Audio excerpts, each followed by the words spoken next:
Well, hello again. Yet again, another week has flashed by. It's the 18th of January 2026. It's 5 minutes to 12 o'clock midday. So let's see what we've seen, or what I've seen this week in the wonderful world of ETs coming here, crashing here, and their technology is being reverse engineered, piffle peddling. Oh dear, the cicadas are still clicking away. I was sitting indoors just writing a few notes, looking at the notes, and I thought it sounds like the cicadas have given up. I couldn't hear any clicking, and I came outside and I can hear them clicking, but it doesn't sound like there's as many, so I suspect we're coming to the end of the cicada season. Now, smaller notepaper this week, so it's probably going to be a shorter video.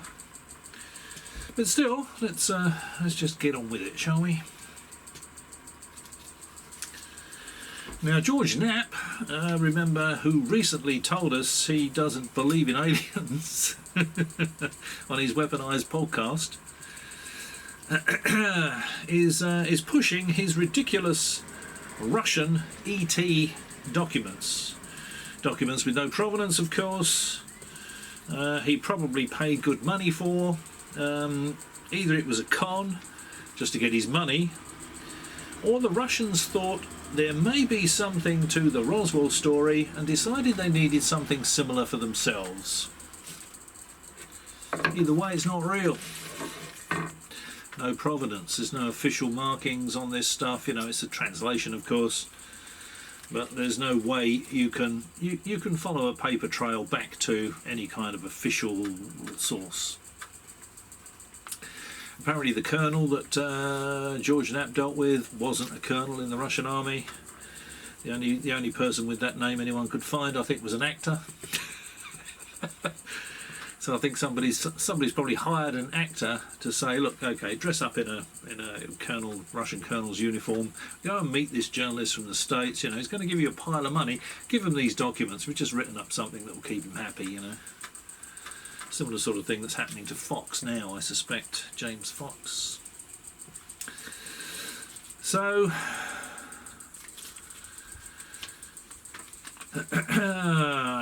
it could just be that the Russian government wanted the Americans to believe they had one too, after seeing the Roswell nonsense and all this other flying saucer rubbish coming out of America. Maybe they thought, could this possibly be true? You know, if it is, and they do have one, we want them to think we've got one too. It could be something like that. What it isn't, of course, is a true and accurate report of what the Russians were doing with recovered extraterrestrial technology, because nobody's got any. Now, a few years ago, it's quite an old documentary, but Roger Moore did a thing, Secret KGB UFO Files, and Roger Moore was taken for a ride, or the producers of the programme, well, I think were taken for a ride in a similar fashion, in that they've gone along and there's these people purporting to be from the KGB, or they've got KGB documents, and they're selling them to these gormless Westerners so they can make a television programme about it. And Roger Moore was the narrator.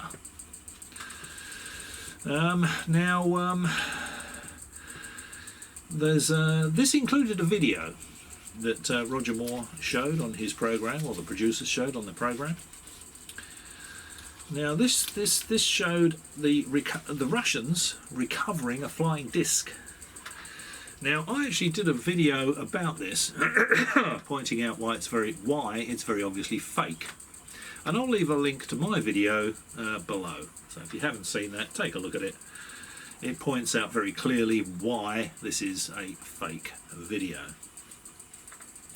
Shows Russian soldiers, and there's sort of half a disc propped up against a tree, sort of bullshit that would fool people like Danny Sheehan.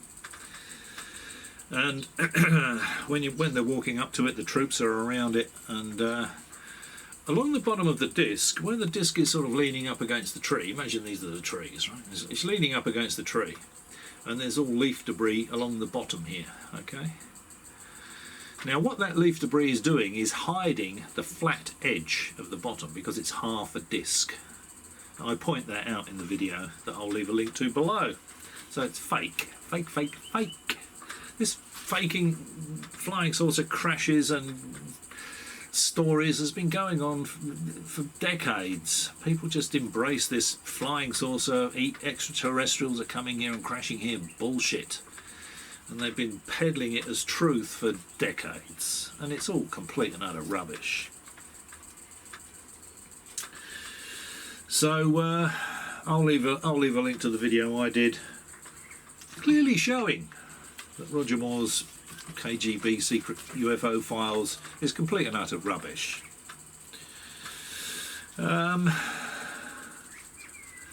Yeah, so when they put the flying saucer up against the trees, you know, they got someone to just rake leaves along the bottom so you can't see the straight edge, but they were slack. They didn't cover the edge closest to the camera. And you can see it's as straight as a die.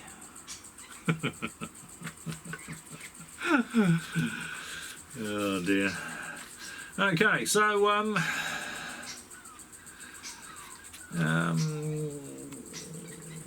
yeah. I said it's probably going to be a short one. I'm getting through these pages fairly quickly because they're small pages. So yeah, there's a small uncovered section revealing a straight line. People have been faking this bullshit for decades. It's not a new thing, you know, from Bob Lazar's fanciful rubbish to the Roswell, Jesse Marcel nonsense. It's all bullshit. Now, there is an elite team of scientists called Jason. Okay, now they're not individually called Jason, obviously. There's a team. The team is called Jason, and they're an elite scientific team. Now, it's an independent group of elite scientists who advise the US government on matters of science and technology. And I'll leave a link to Jason below. Jason is not an acronym. Jason, they're named after Jason from myth, Jason and the Argonauts. Now, the group was created in the aftermath of the Sputnik launch as a way to reinvigorate the idea of having the nation's preeminent scientists help the government with defence problems and are available to the department. Sorry about this, my writing again. They're available to the Department of Energy and the Department of Defence to this day. There was a small gap where they lost the contract, but they've been reinstated and they're now available to the Department of Defence and the Department of Energy today. This elite team of scientists, they come together. If something unusual needs to be looked at, they come together as a team from all over the place and they look at it and they report to the Department of Energy or the Department of War. Sorry, it's not the Department of Defence anymore, is it? So this team is named after Jason from Jason and the Argonauts. They would surely be involved in any real ET technology investigation. If there really was a recovered alien spacecraft that crashed in the US, Jason would be looking at it. This team called Jason, a team of elite scientists, would be looking at it. They'd be the people that would be trying to reverse engineer it if this was real. Yet we don't hear any mention of Jason from these fake whistleblowers, do we?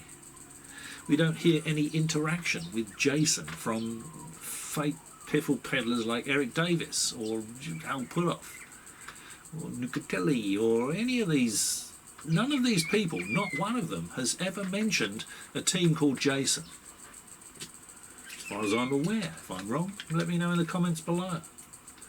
But this is a real team. They exist in the real world. Elite scientists who help the Department of War and the Department of Energy with their scientific and technological issues. If there is something to be examined, Jason will examine it. There is no mention of Jason in any of this ETs coming here, crashing here, and their technology is being reverse engineered literature. I'll leave a link to Jason below.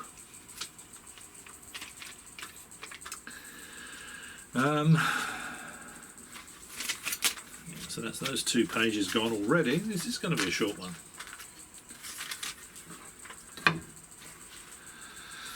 So please let me know if anyone's mentioned this team called Jason. But these are the people. You know, forget all these Eric Davises and Hal Putoffs and all these Grush and all these fake ETs coming here and crashing here, piffle peddlers. Jason is the team that would be looking at this. Now, if anyone knows any members of Jason, maybe you could ask them.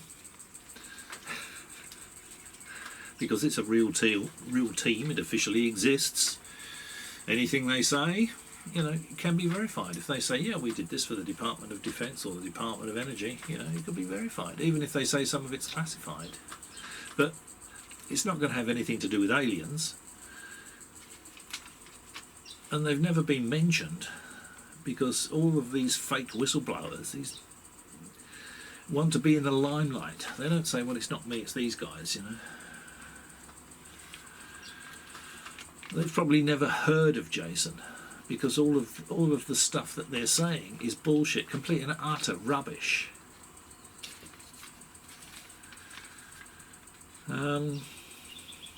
I'd be very surprised if any of them have heard of this team called Jason.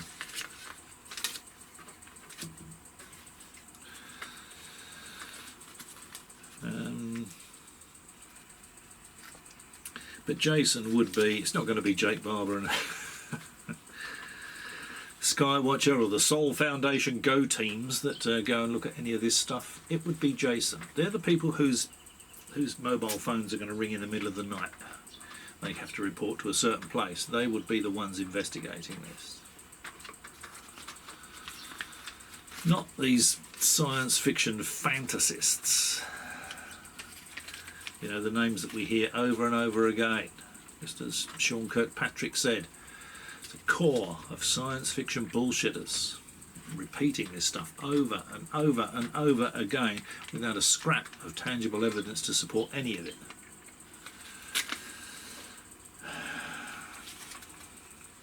I suspect if you found any members of Jason and asked them if they'd ever been called to inspect a recovered crashed alien spacecraft, a recovered alien spacecraft that had crashed, they would fall about laughing.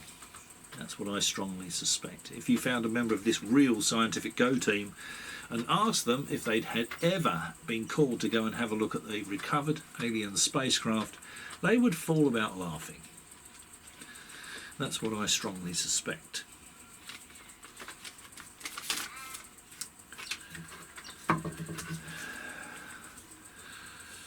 So why don't Grush, Elizondo, Putoff, Davis, Lazar, any of these people ever mention Jason? Why doesn't Carl Nell mention Jason? There is no doubt. There's no doubt Colonel Nell is full of shit, in my opinion. You know, he's been told, rattles off all these, you know, historical figures from the talking about the reality of UFOs. As I've said before, UFOs are real. See something in the sky, don't know what it is. It's a UFO. They cloud the issue. We're not interested in UFOs. There's no tangible link between what I've just seen as a UFO and extraterrestrials. We're only interested in, are extraterrestrials coming to this planet? Are they crashing here? Is their technology being reverse engineered here? And there is zero tangible evidence to support that case. And with a claim as monumental as extraterrestrials are coming here, they're crashing here, and their technology is being reverse engineered here, tangible evidence, peer-reviewed tangible evidence from a few reputable universities is required to support that claim, or it's science fiction rubbish. So, yeah. So if you've never heard of Jason, I'll leave a link to Jason below, and you can have a little read about what Jason does and then form an opinion yourself as to whether or not they would be involved in taking a look at any recovered ET technology. I think it's got Jason written all over it personally. If this was really happening, they would be the people dealing with it. Now, talking of Mr. Grush, apparently Grush lost his security clearance due to multiple run-ins with law enforcement after several psychological breakdowns, and was at one point institutionalized in a mental hospital, right? So Grush lost his security clearance due to multiple run-ins with law enforcement after several psychological breakdowns, and was at one point institutionalized in a mental hospital. Now I think this explains why, you know, Grush spruiks all this stuff as though he thinks it's real, because maybe he does, maybe he's delusional, maybe he's not quite all there. Psychological breakdowns, institutionalized in a mental hospital, and people are taking Grush seriously with all these ridiculous claims. I mean, that alone tells us it's not worth... Put a line through Grush. It's just not worth listening to David Grush.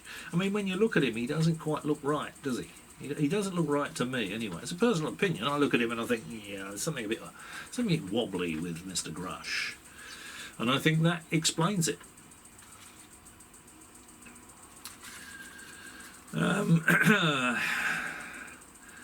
Now, when people say that Grush, when people say that Grush got his security clearances reinstated, that's not strictly speaking true. He got Eric Burlison, when Eric Burlison hired him as an advisor. Now, Eric Burlison has told us he's a finance guy, he knows nothing about this, and I think the fact that he hired Grush as an advisor shows us that quite clearly. Grush is not the sort of guy you want advising on this, you know. If Burlison wants a real advisor, he should hire someone like Sean Kirkpatrick, you know, or what's the new guy's name? I can't remember the new fella's name that's running Arrow. That's where he should be getting his advice from, not from fanboys, not from people that have had many run-ins with the law due to psychological issues, not from people that have been institutionalized in a mental hospital. This is not the way to do it, Mr. Burlison. Regardless, Mr. Burlison hired Grush as a technical advisor. When he hired Grush, he managed to get a low-level security clearance back for Grush. So Grush does not have access to all the security clearances he had before. So when people say that he's got his security clearance back, that isn't strictly speaking true. It's true that he's got a security clearance, but it's very low level. It's a staff level security clearance. You know, it's probably the sort of security clearance I'd have if I was doing some work with defence contractors or something, you know. I wouldn't get to see any of the juicy stuff. So, actually, I did apply for a job with a defence contractor, and I would have been working with the juicy stuff, come to think of it. That's a bad example. Forget that. Forget that. Actually, on 2 occasions, I came fairly close to working for the Australian Ministry of Defence at Woomera. As well as for BAE Systems in Alice Springs on the over-the-horizon radar, HF over-the-horizon radar. It can see for thousands of kilometres, it can see small boats, it can see American stealth aircraft, you know. It could see any trans-medium craft, you know. They see nothing, which is why the Australian government's no longer interested in UFOs, UAPs. They just know there's nothing coming here. So anyway, Eric Burlison got a low-level security clearance reinstated for Grush.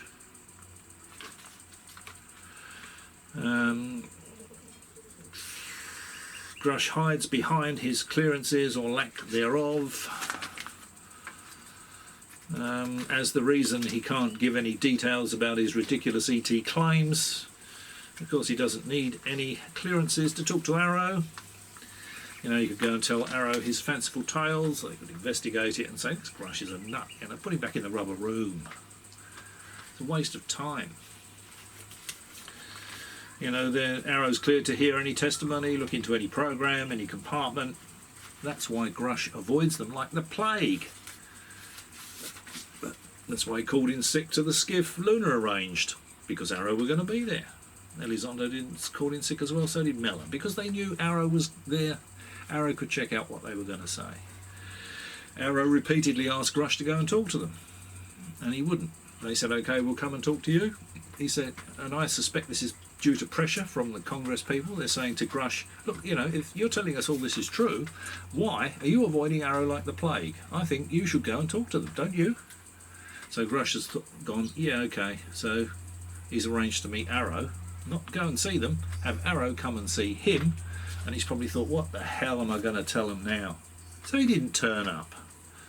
I think that tells us all we need to know about Mr. Grush.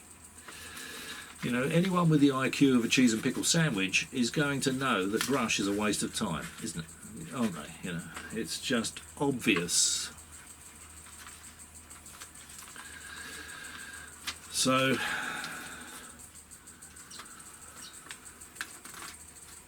why doesn't Burlison arrange for? Why doesn't Mr. Burlison arrange for Grush to be interviewed by Arrow and then accompany him to the interview? Just take him there, you know. Push him through the door with a broom into the room where he's going to be interviewed by Arrow. Even if Mr. Burlison can't actually go in there himself because of security clearances or something like that, he will know for sure and certain that Grush has spoken to Arrow. And Arrow will then look into what he's got to say and give Mr. Burlison a report.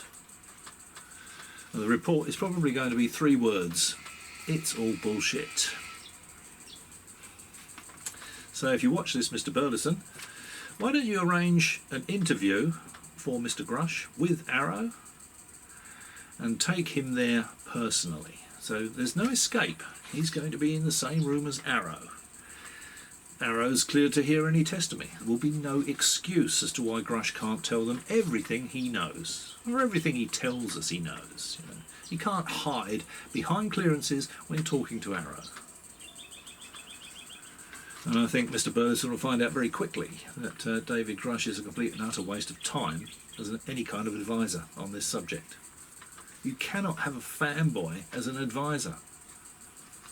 You need somebody capable of critical thought, someone that's going to look at it with a critical eye. I can't remember the new director of Arrow's name. But Sean Kirkpatrick, the equivalent of what Sean Kirkpatrick was doing at Arrow. John Kozlowski. I think that's the current fellow, isn't it? Yeah. Mr. Burlison, get John Kozlowski as an advisor. Forget about David Grush. He's wasting everybody's time.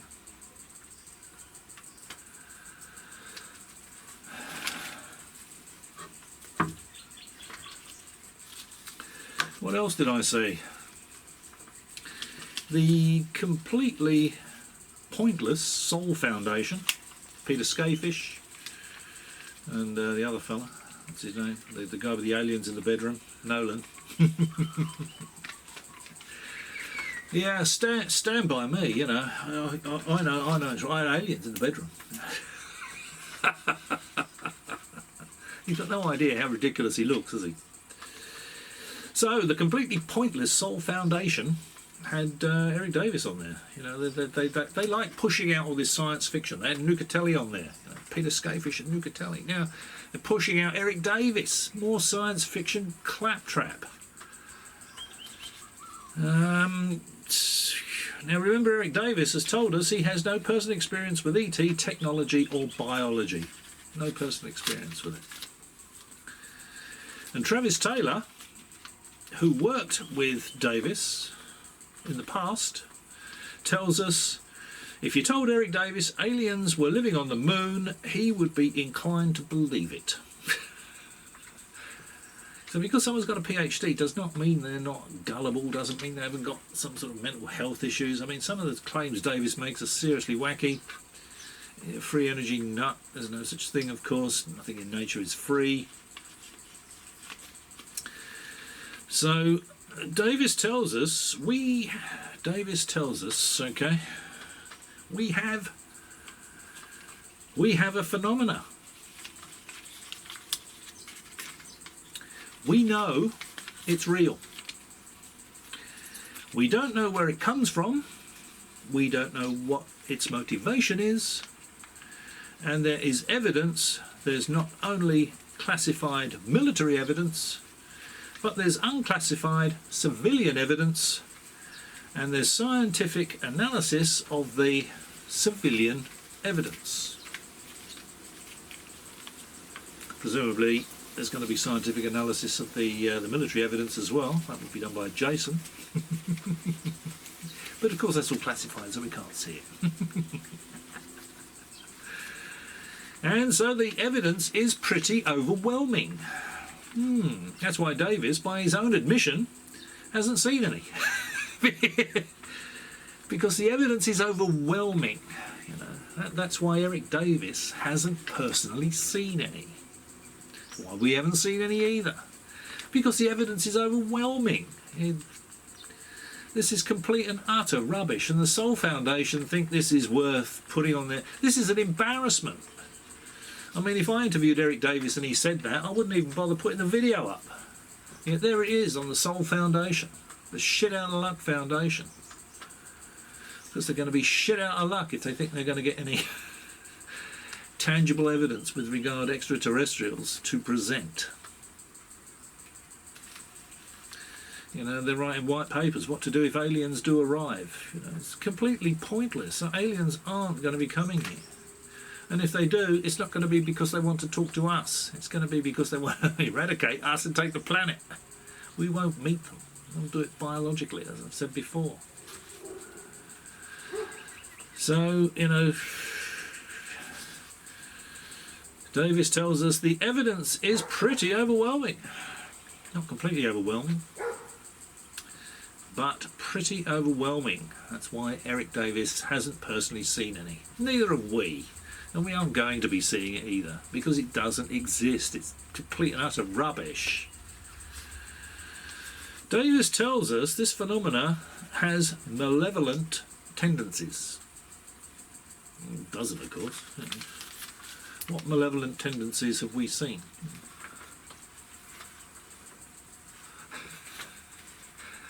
Is there an ET behind me? A Nordic standing behind me with a baseball bat? It doesn't have malevolent tendencies, of course. It doesn't have benevolent tendencies either, because it isn't real. It's complete and utter rubbish. Absolute bullshit. You know, they're not malevolent, they're not benevolent, they're not here. There is zero tangible evidence to support extraterrestrials visiting this planet, now or in the past. Zero tangible evidence of any of their technology crashing here, being recovered here, and being reverse engineered here. Zero tangible evidence of any of that. It's not happening, is it? It's nonsense.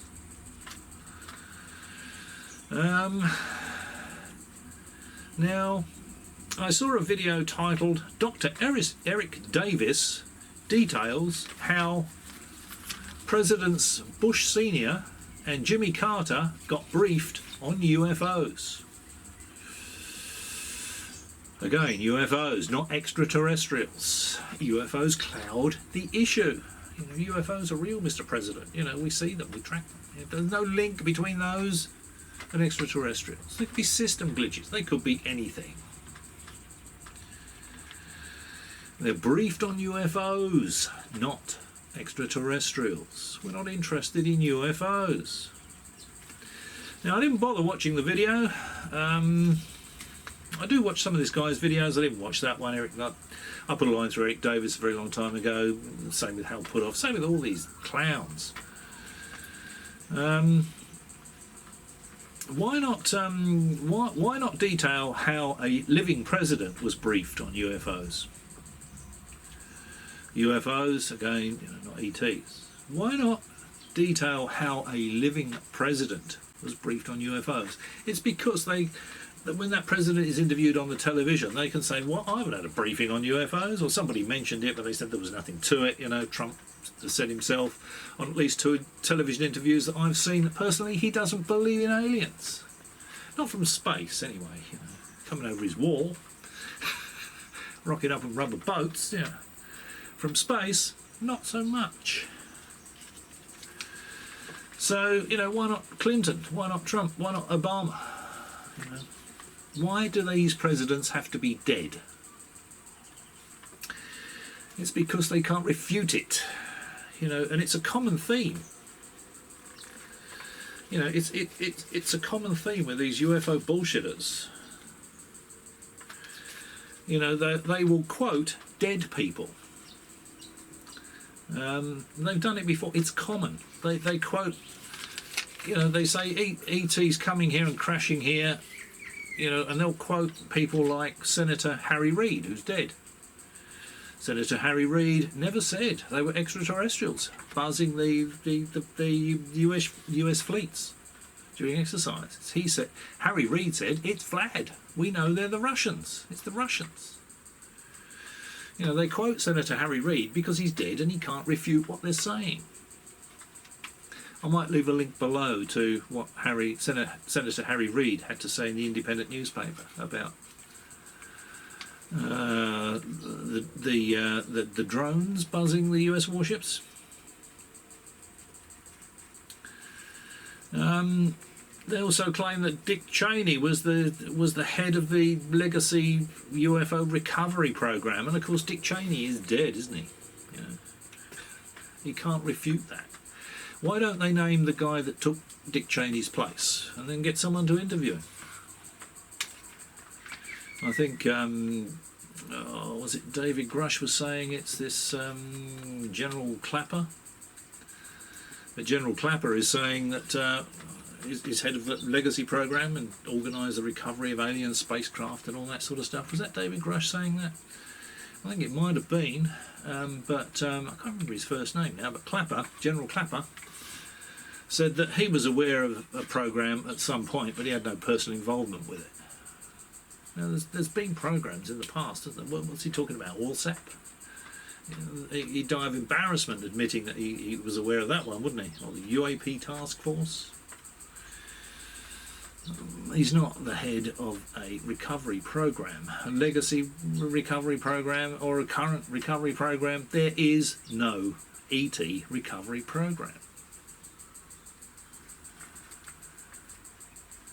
So Dick Cheney and Senator Harry Reid, they're both dead. They cannot refute these claims. It's nearly 12:30. The guys working on the house have probably just finished their lunch. Ooh, that's always the way, isn't it? Now, personally, I would put a line through Eric Davis. Well, I have. I put a line through Davis a long time ago. It was very obviously just bullshit. Same sort of rubbish you hear from Hal Puthoff and any of these clowns. They're a complete waste of time. The fact that the Soul Foundation has got Davis on there and Locatelli on there clearly indicates the quality of their research and their information output. It's just rubbish. It's a complete waste of time, isn't it? They're wasting their time and ours. Unless they can get someone on there that's got tangible evidence and they can say, okay, well, I've got tangible evidence, bits of this have been peer reviewed by a few reputable universities, they're completely wasting their time. What is the point of having one science fiction piffle peddler, then another science fiction piffle peddler, then another science fiction piffle peddler, with zero tangible evidence to support anything they're saying on the Soul Foundation platform? It's a complete waste of time, isn't it? It's a waste of everybody's time, including Peter Skafish. So the quality of the Sol Foundation output is rubbish. It's not worth looking at. Science fiction rubbish. So, and just a reminder again, you know, that the Sol Foundation's putting Eric Davis on there, and Eric Davis has told us in his own words quite recently that he has no personal experience of extraterrestrial technology or biology. He just chooses to believe what he's been told.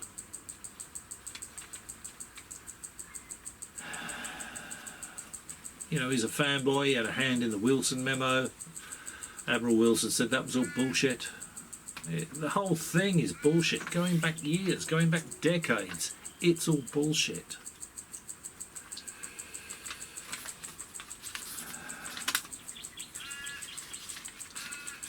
And I'll remind you again that Travis Taylor worked with Eric Davis, might have even been on Skinwalker Ranch, I mean, which in itself is a load of rubbish. But Travis Taylor said that if you told Eric Davis that aliens were living on the moon, Eric Davis would be inclined to believe it. I would not be inclined to believe that, would you? What does that say about Davis's critical thinking ability? You know, often people that are quite smart and can get PhDs, a little bit funny. You know, they've got a few roos loose in the top paddock.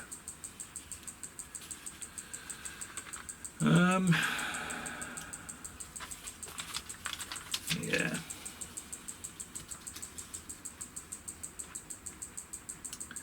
I think I've already read this.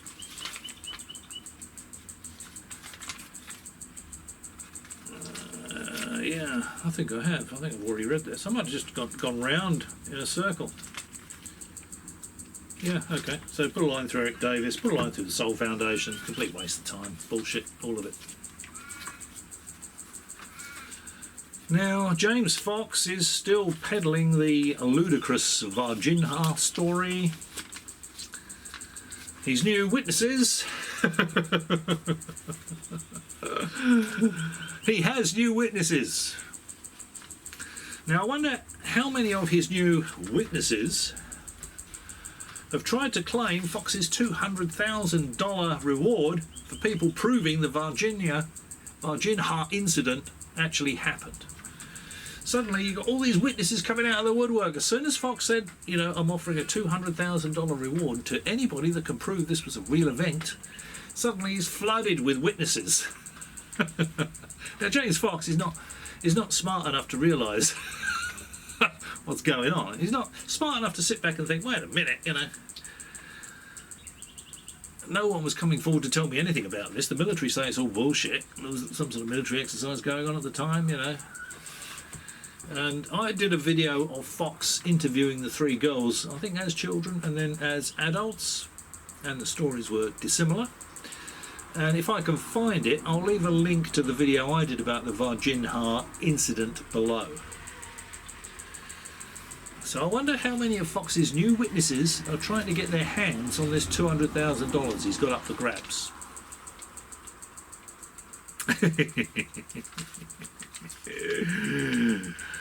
Now, the Varginha story is complete and utter rubbish, of course. It's another one of these things that's got exaggerated out of all proportion, like the Roswell incident, you know, the crash of a balloon becomes recovered alien spacecraft and alien bodies. Yeah, it's all nonsense, you know. It's complete and utter rubbish. The Virginia story is so full of holes. It's got more holes than a colander, you know. Got some critter in the hospital. So what actually happened to the spacecraft and all the bits of the space? Where was that all collected up and taken to? As I said before, if any of this was real, you got a little tiny flying saucer, 30, 40 feet in diameter, crashes, okay? I don't think the crew will be running around for a start. Now, if it was badly damaged, they might crawl out, but it's going to be a scout craft from a mothership that's going to be in orbit around the planet somewhere, probably just out beyond the geostationary satellites, probably in the same plane as geostationary satellites, so it's not obvious. It doesn't stick out like a sore thumb. Launches these little scout craft, they go and have a look around the planet, take seawater samples, air samples, you know, whatever, have a look at the news, see how effectively we're killing each other. But they would have a contingency plan for dealing with any of their little scout craft that crashed.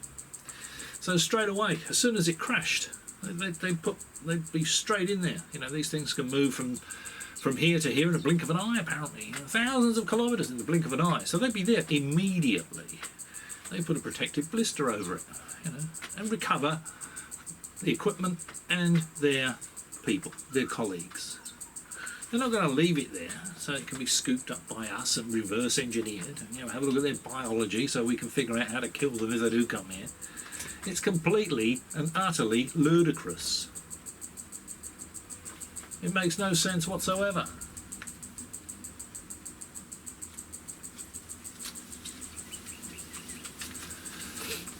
It sounds like I might have a leaky water pipe. Probably can't hear that, but I'll have to check that out. So, the Varginha story, science fiction nonsense, just put a line through it, you know. If I can find it, I'll leave a link to the video I did about it below, and you can check it out if you're interested, or you're bored, or you're having trouble sleeping.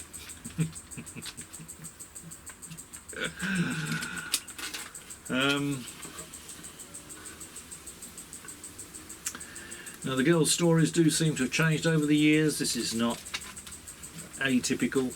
You know, look at the Rendlesham nonsense. Of course, you'll be able to read all about that again in Elizondo's new book. He's going to be dredging up all this old historical rubbish. He's probably going to get his researchers to look through Timothy Good's books and a few other books, you know, sort of pad it out so it's 98% historical rubbish with zero tangible evidence to support any of it as usual. So the girls' stories have changed in a similar fashion to the Rendlesham Forest stories. So now Fox is holding a Varginha press conference on January the 20th, which is this Tuesday coming, at the National Press Club. Fox tells us some of his star witnesses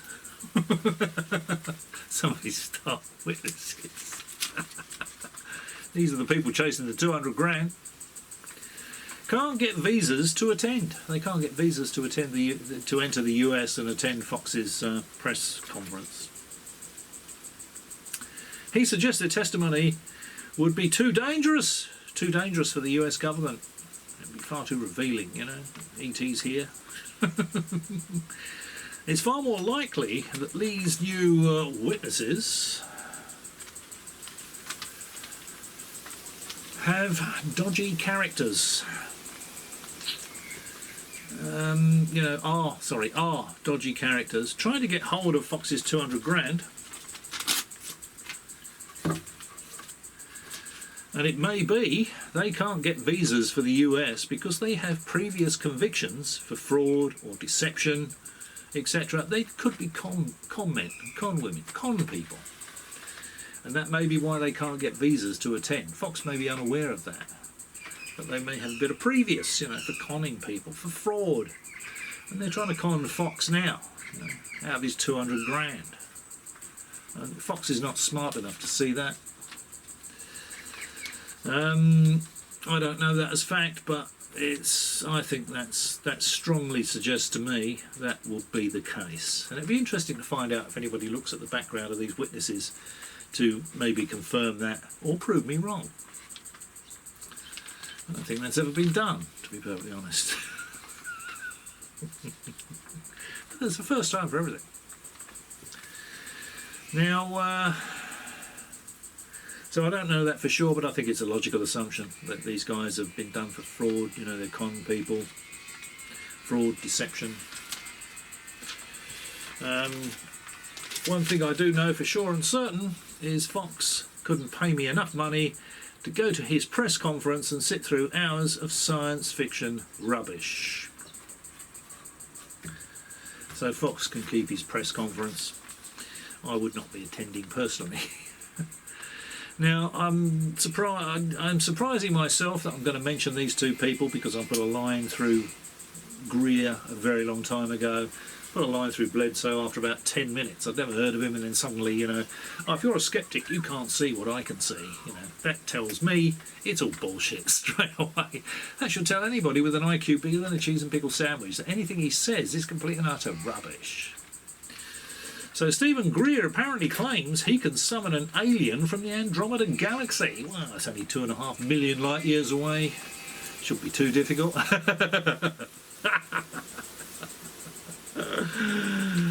He tells us the alien's name is Bijou. He's probably seen the old advert with Stephen Fry and Hugh Laurie, you know, when Stephen Fry's in his smoking jacket. Probably prices in London were such that he's bought a cupboard. You know, I think it might be a mortgage advert, I can't remember now, but... And Hugh Laurie walks in, bumps his head on the chandelier. It's about as big as a cupboard, you know, walk-in robe. Walk-in wardrobe. And he goes, a bit small, isn't it? And Stephen Fry says, petite and bijou, Mostyn, petite and bijou. And the garden's a picture in the summer, and he opens it. Shows you how advertising works, doesn't it? I fell about laughing when I saw this advert. He opens a window. There's a window box about that big, you know. He's got a watering can and a few plants and everything. The garden's a picture in the summer. So did Stephen Greer see Stephen Fry and Hugh Laurie's advertisement? Now, of course, Greer is the only one that can actually see Bijou once he's summoned him, you know. So, you know, I've got Bijou sitting next to me here. I've just summoned him from 2.5 million light years away. You all right there, Bijou? Yeah? Okay. After a trip like that, you need to look. Yeah, okay. Yeah, well, it's just go around the back. There's a couple around the back there.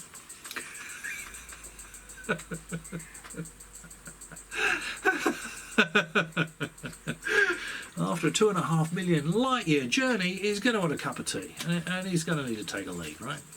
Bijou. Only Greer can see Bijou.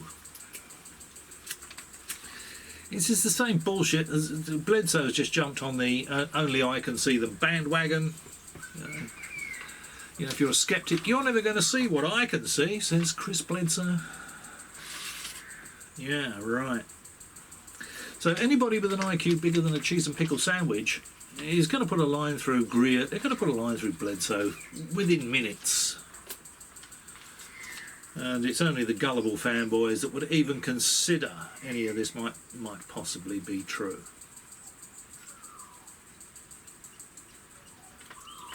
Definitely sounds like water running to me. I'm going to have to go and investigate. So, if you've struggled through the video all the way to this point, as always, many thanks for watching. And maybe I'll catch you again.